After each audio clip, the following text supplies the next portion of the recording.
So, if you guys are essentially not looking for a dark what if, you are at the wrong video and you should click off and go find a different one.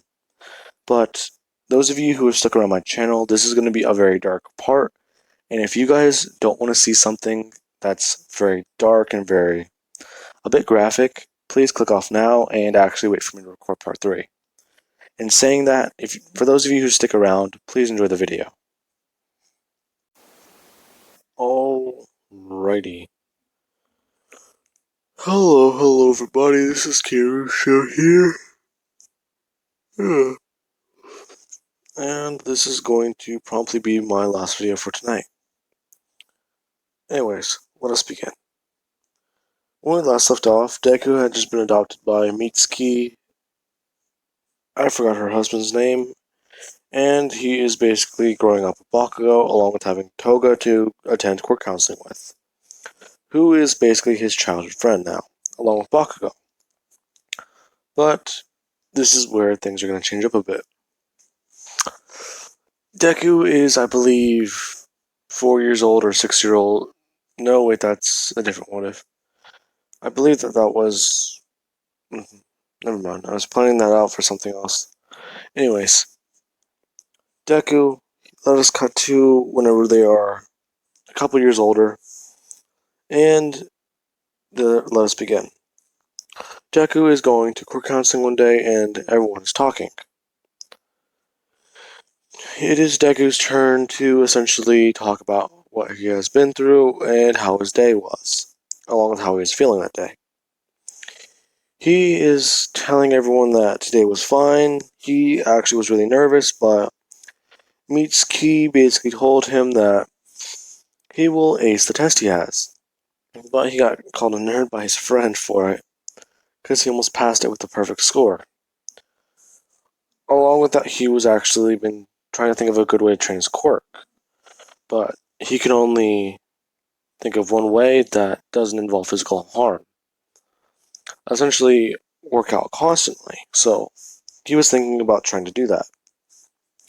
But he doesn't want it just to be that his quirk can, hey, my quirk can basically allow me to regrow from a couple scratches. He wants to be able to use his quirk to its maximum potential. Which he kind of already did so, as coming back from death. Now, as he is saying that, Toga would actually just jump up, saying that, alright, Deku, come on, we got this. As she would begin saying that her name is Hinama Toga. Hinama Toga. I believe that's her name. I need coffee, but we do not have coffee. Actually, before I continue, someone is worried about me in the comments, and you don't need to worry. The only reason why I'm tired and a bit groggy is because I always have a lot of coffee every day, and we don't have coffee. So that's the reason for me being like this. Now, Deku has been thinking, and he tells Toga that they should start training. Because one day they'll eventually get into UA, and they will be the best heroes. They're actually talking about this, and Miss Kenjo's actually looking at them, saying that if that's the case, you guys can't go unsupervised. As she would take them to the gym they have. It's not really anything special, it's mainly just, hey, if you're scared of your own strength, you can work out here. And actually see that there are more people around you that kind of also have to do the same. They feel like the world is cardboard, so they come here to relate to people. Now, after this, Deku and Toga are actually training. Deku, he essentially keeps trying to do this, completely show off by going to the maximum weight he can, and he always pulls something in his arm, which just heals. This is essentially a good way to train his quirk, yes, but he is just not doing it right. So he would eventually just do it the regular way and actually just work his way up. Along with doing some boxing and some actual practice with Toga. He could use the sandbags, but the sandbags don't hit back. But Toga is actually happy to fight with Deku, as she would one day reveal that, hey, not only can I copy your quirk, I can also copy different things you do with it. As in, if Deku, he goes to jump backwards, and he probably slides 20 feet, she can do the exact same. She's actually been able to work on her physical body to the point where she can mimic acrobatic feats, if not do acrobatic feats. Now, Deku and Toga are essentially been talking and actually hanging out so much that eventually one of these two would confess to each other. And they would happily become a couple. Now let us cut to around the last day of middle school. Yay. So about 2 to 3 years later. Deku, he is actually really happy, and he thinks that he can probably become a good hero now. As his quirk, eventually he would have been able to get Miss Kenjo to help him by essentially giving him burns, well, at least not burning him, but she would somewhat burn him, as in, she would do low-level heat, so essentially burn all the hair off Deku's arms and actually turn his skin a bit red, till that heals, and she would just do that over and over again until she would have been convinced by Deku to turn up the heat. Now, around the last day of middle school, let us begin. Deku has actually gotten to the point where he can train his quirk to where if he were to cut off his finger, he can regenerate it in less than 2 minutes. Which is about Deadpool levels. Because the only reason why Deadpool's healing factor isn't as powerful is because he has cancer. Quite literally, if you remove that man's cancer, he could be very powerful. And before a Deadpool fan in the comments says Deadpool's healing factor isn't actually a healing factor, it's a killing factor because he's technically just regrowing cancer cells, I know that already. I know the character. Anyways, for those of you who don't get that, Deadpool's basically a giant walking, talking tumor on a skeleton. Now, that is quite literally what he is. He just regrows cancer cells. Now, Deku is actually talking and he sees Toga. He asks her if she would like to actually go home together, and she would say no, she actually has to talk with Miss Kenjo. And he will quite simply say that he'll just catch her later then.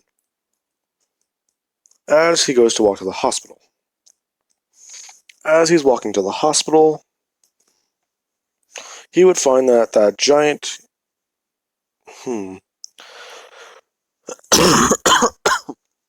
Ow.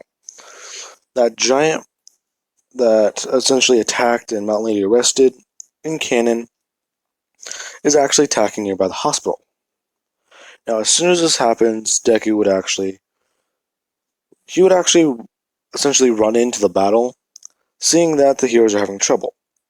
He would actually run in and he would actually create a long staff, if not a pair of batons, and actually jump in a fight.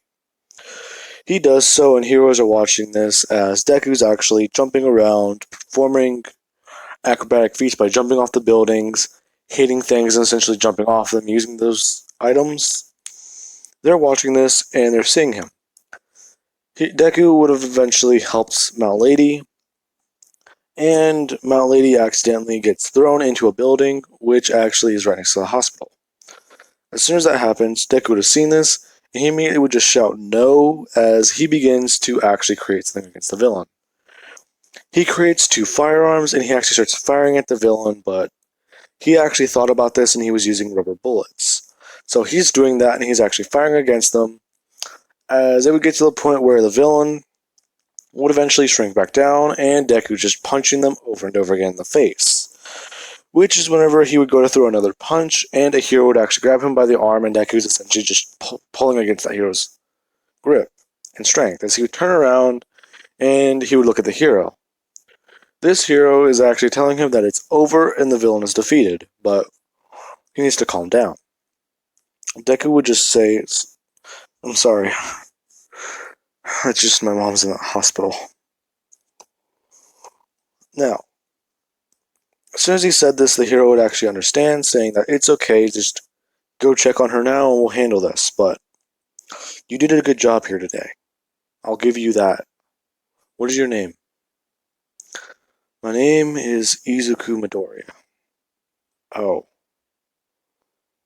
Well, your dad would be proud of you. Thank you. As he would begin actually running to the hospital. As soon as he gets in there, the lights are flickering and they're turning on and off again. The emergency power that the generators produce has kicked in, but one of the generators actually got crushed in the battle.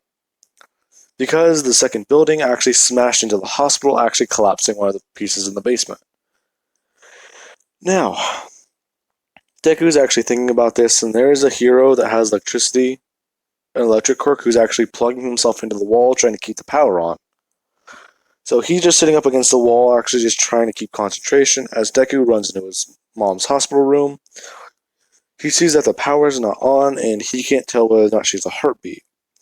So he immediately runs in, he tries to listen for a heartbeat, and he doesn't hear anything.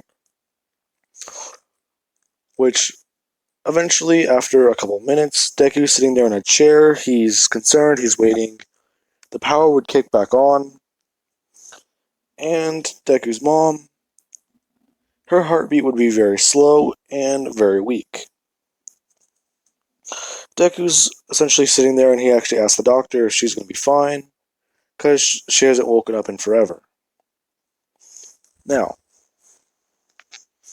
he's saying that she should be fine, but it's just she essentially meets all the requirements for health, but she just hasn't woken up. We're not sure how much longer she can be like this without. As Deku is hearing him say this, she actually begins seizing on the bed. Essentially, the doctor would have a lot of nurses come in and actually help him, hold her down, and make it to where she will not bite her tongue. Now, after this is happening, Deku is actually watching this, and he's even more concerned, as he just puts his hands over his eyes and he can't look at this. As the doctor would tell him that he needs to leave, and that they'll take care of her. Deku would be in the waiting room for an hour, just sitting there thinking, is his mom okay? Is she okay? Is she okay? He's just really concerned. Now, while that is going on the other side of town, Toga is essentially walking home. Until she gets ambushed by a villain.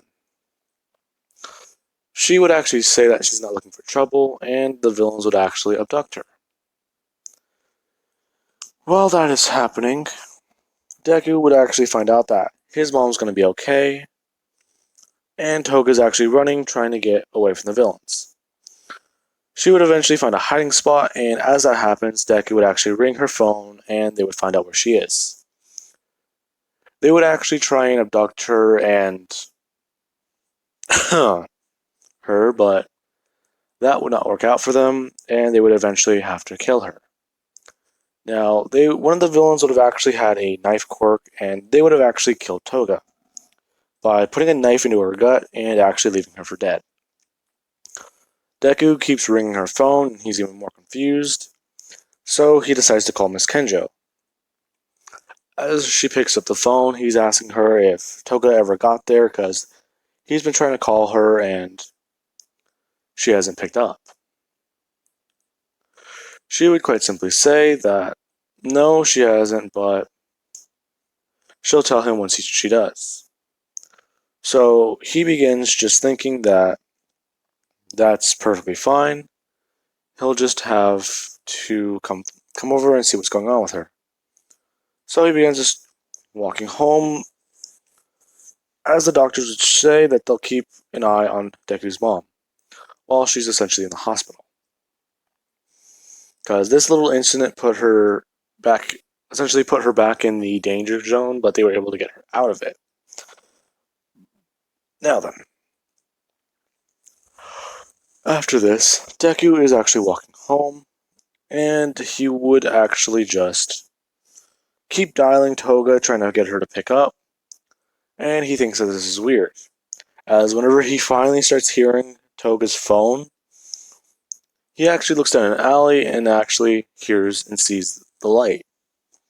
He would walk down the alley and he would actually drop to his knees and drop his phone, actually seeing that Toga's dead, which actually really hurts Deku. He realizes that the girl he loves is dead and his mother might be dying, because she hasn't woken up in 4 to almost 6 years. She's been like this.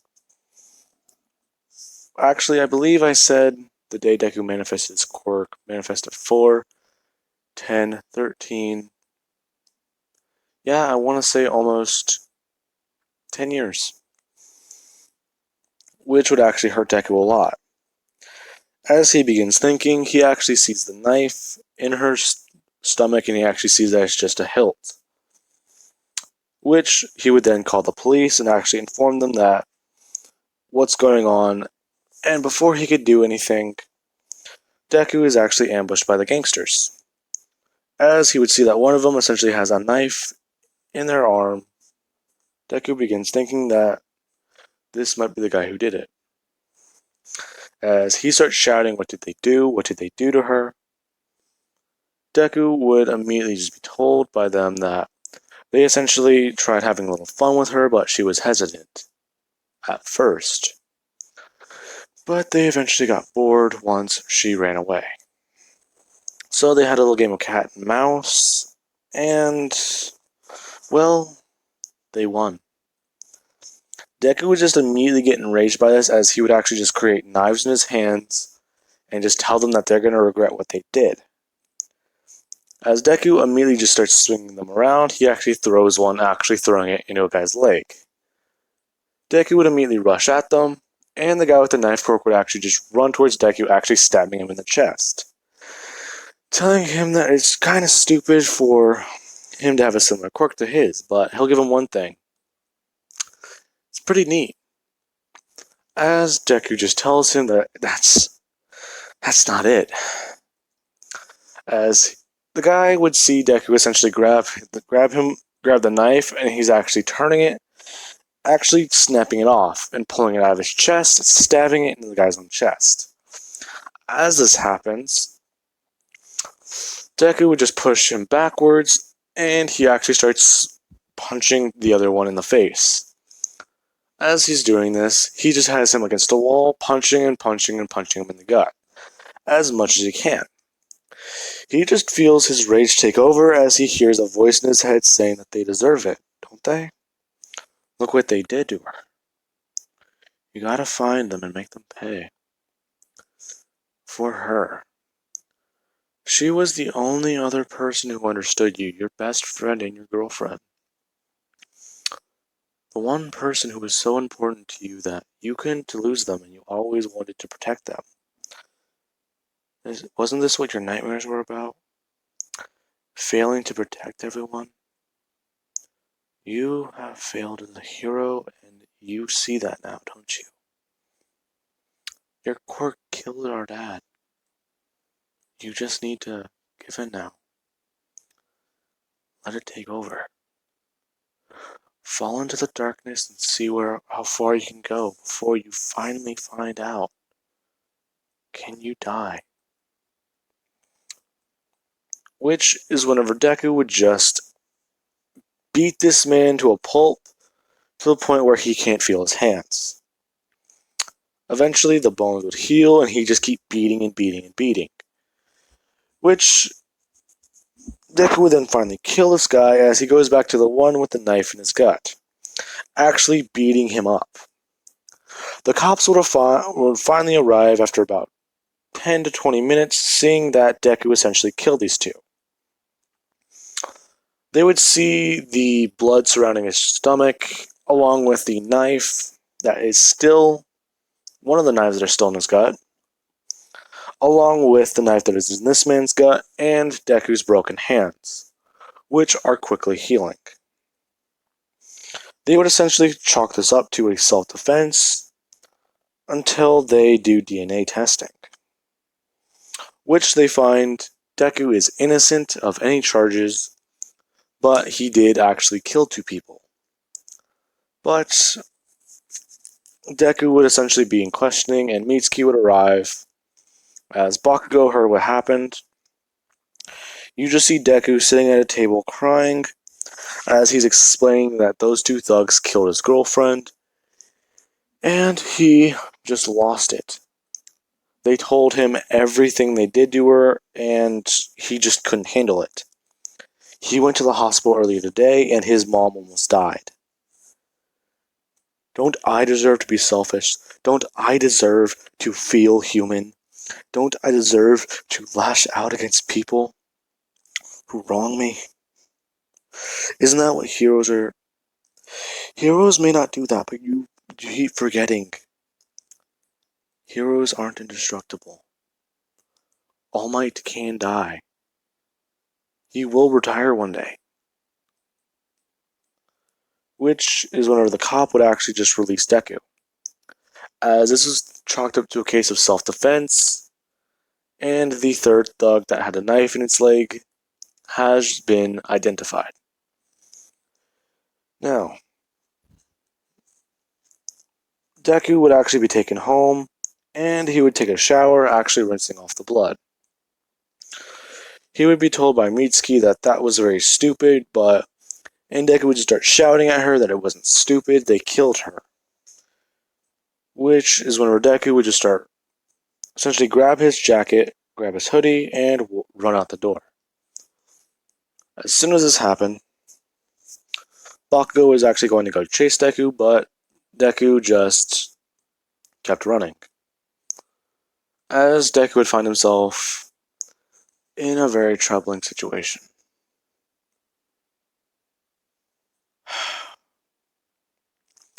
Deku would actually take the elevator to the highest building he can find.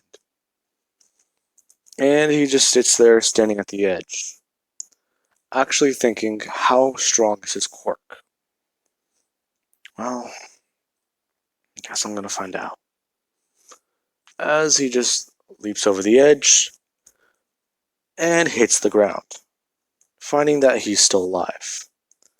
But he would die for about 2 minutes.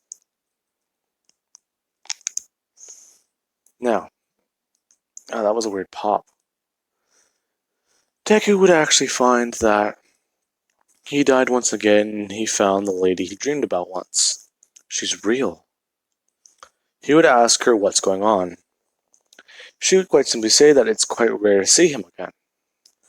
The last time she saw him, he was still a boy.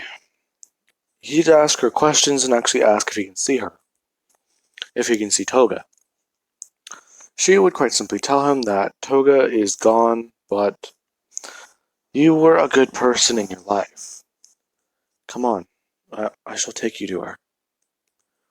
As Deku immediately tries to grab her hand, she would just pull him through to the other side. Deku would find a happiness in knowing that he's going to reunite with her. But he just gets pulled back to the real world. As people are crowding around Deku, he would immediately just jump back up, gasping for air, and he just would just start looking around, actually concerned about what's going on. People are looking at Deku, and Deku would just start running away. As this basically confirmed one thing he always thought. Whenever he was a little boy, he did die on the operating table. He just died again. Now, Deku, he would just think that his mom is basically dead. But he doesn't really say it out loud. Because if he says it out loud, then it might be true. So he just starts running away again. As he finds another building and keeps attempting it. But he just gets the same result. He comes back over and over and over again. Which just keeps pissing him off. Now, eventually Deku would actually run into a hero who actually sees him kill himself.